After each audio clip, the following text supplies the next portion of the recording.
In Colombia, 4.5 million people are facing severe acute food insecurity.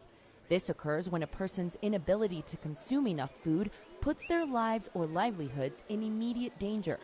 According to the Global Report on Food Crisis, the majority of those affected, around 2.9 million people, are migrants and refugees.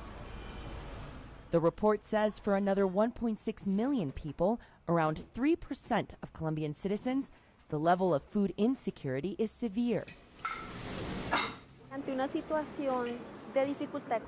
The first thing that happens when a family budget comes down is to cut back on food spending, because that's the only thing they have decision-making power over. You cannot do that with public services and transport costs, because they are fixed price.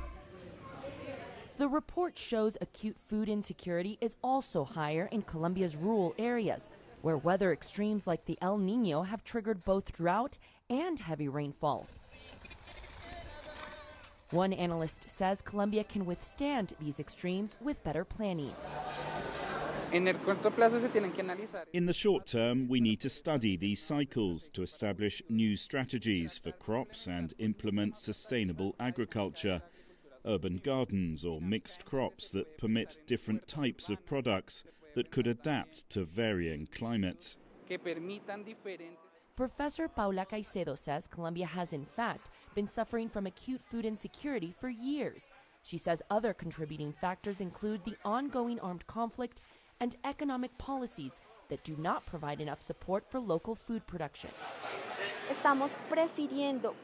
We prefer to buy and import because it's probably cheaper than to invest in agrarian reform that would favor our national production and better quality of life of our farmers.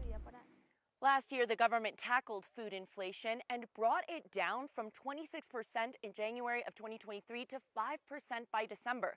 But many issues linked to Colombia's food insecurity, like the country's armed conflicts, have no resolution in sight. Michelle Vega, CGTN, Bogotá.